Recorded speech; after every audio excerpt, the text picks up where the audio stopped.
They may take our lawns, but they can't take our freedom! So dumb. I wonder. I hope I didn't see any neighbors. Braveheart landscaping guy? What's going on? Hello, salutations, everyone. Cohen coming at you with another video courtesy of Lancelot's Lawn Care.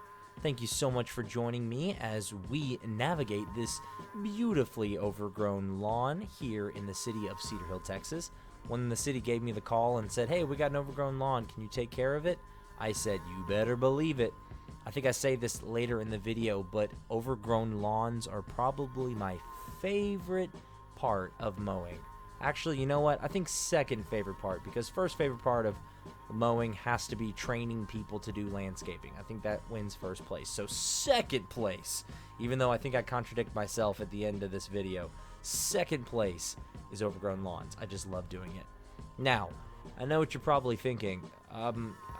He's wearing a different color hat and a slightly different shirt in this video. What's going on here? Well, so there's actually a legit story behind it. You know, it's a kind of complicated thing.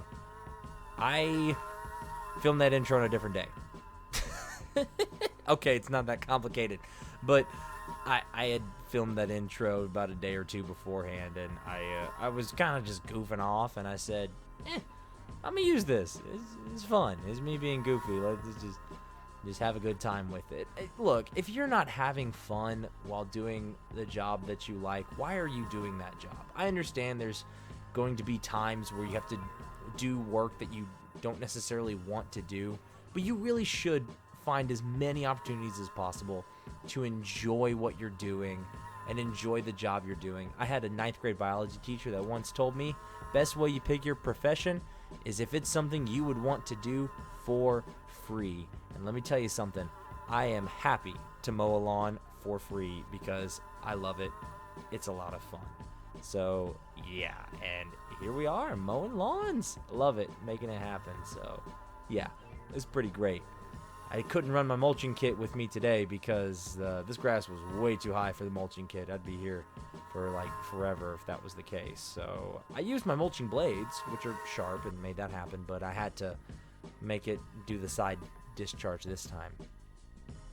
I think the biggest obstacle I probably ran into with this yard was really just finding the property line, which is funny because it's like, is that really, of all things to be difficult, is that really supposed to be that difficult?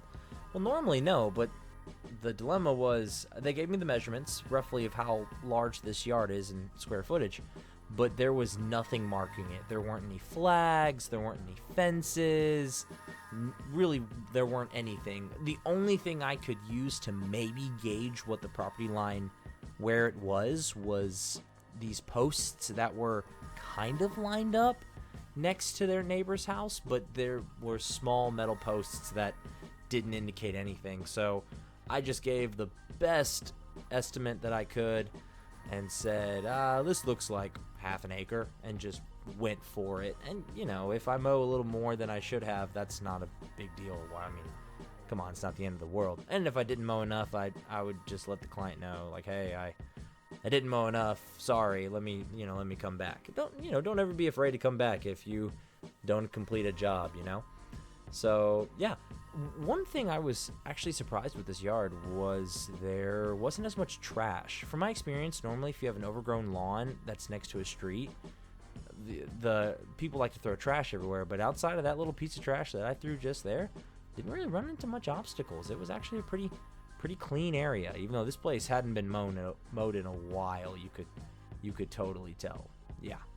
So, yeah. Overall, though, it was good. It was a good yard. It was very enjoyable. Very good Texas weather. The Lord blessed us that day with a very good Texas weather. It was bright and sunny, but it wasn't too hot, wasn't too humid. Hadn't rained the night before. Anybody who lives in Texas, you know, the weather is just not predictable. I don't know how weather people keep their job, because good Lord, one day it could be raining, the next day it could be bright sunshine, and then who knows, for all you know, a meteor shower could show up the following day, and you're just like, oh, where'd that come from? But overall, perfect mowing weather. It really, really was. I did this for probably about 2.5 hours, and I was barely breaking a sweat.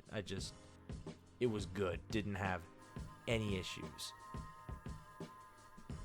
This is also your quick reminder to make sure you snipe that like button and make sure you weed trim that subscribe button and leave me a comment.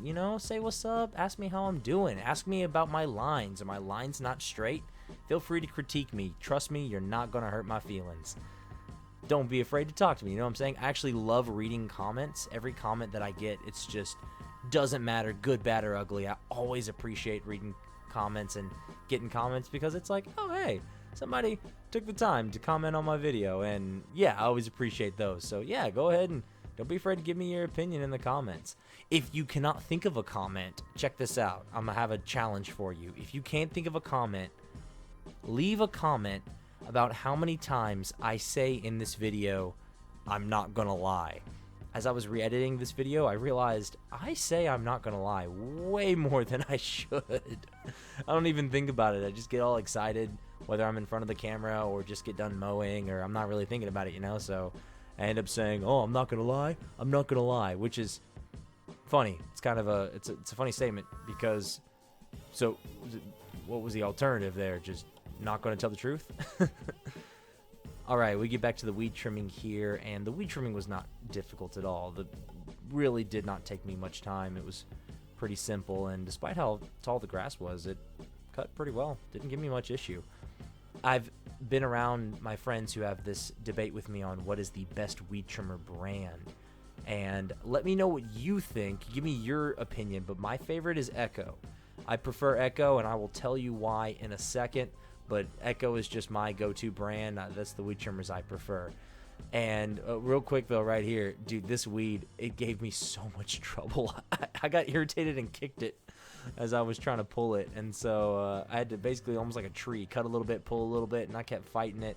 It was being stubborn, and eventually I got it pulled up, and it wasn't much of an issue. Almost lost my AirPod in the process, but eventually it just kind of popped up out of the ground, and I just got rid of it and kept on weed trimming. But yeah, no, it was pretty difficult.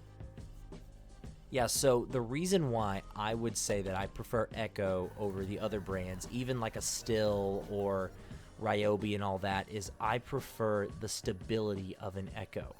Echo has a decent amount of power, but from my experience, they run more smooth than other weed trimmers. I would say Still tends to be stronger. They tend to be more durable and hardy and get rid of those more thicker grasses and weeds.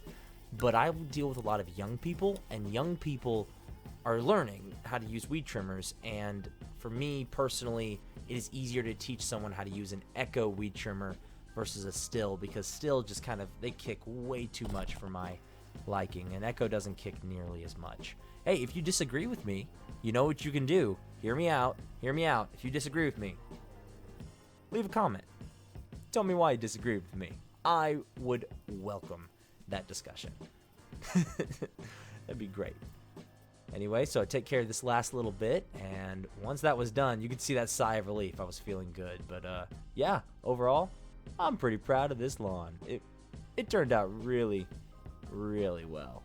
I think I missed one little bit here real quick, but yeah, that being said, let's go to the outro, and boom.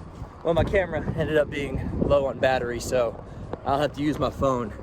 But that was pretty crazy. I normally have a crew of like 2 or 3 dudes with me. Oh, hang on, just a weed. Got it. I normally have a crew of like 2 or 3 dudes with me, but today was just by myself, so it ended up taking a little longer than I wanted. But I'm not gonna lie, I'm pretty proud of this, especially if you see the before and after photos that I'll put at the end.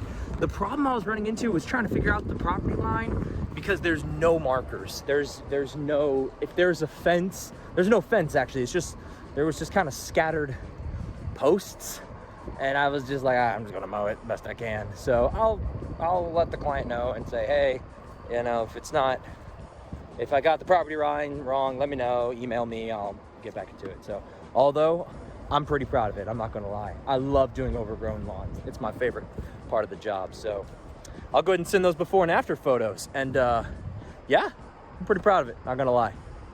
All right, here are the before and after photos. I was in a little bit of a rush, so I didn't get as good of an angle as I should have, but I still cleaned it up and made it look real good. So thank you so much for joining me for this video. Make sure to like, comment, and subscribe.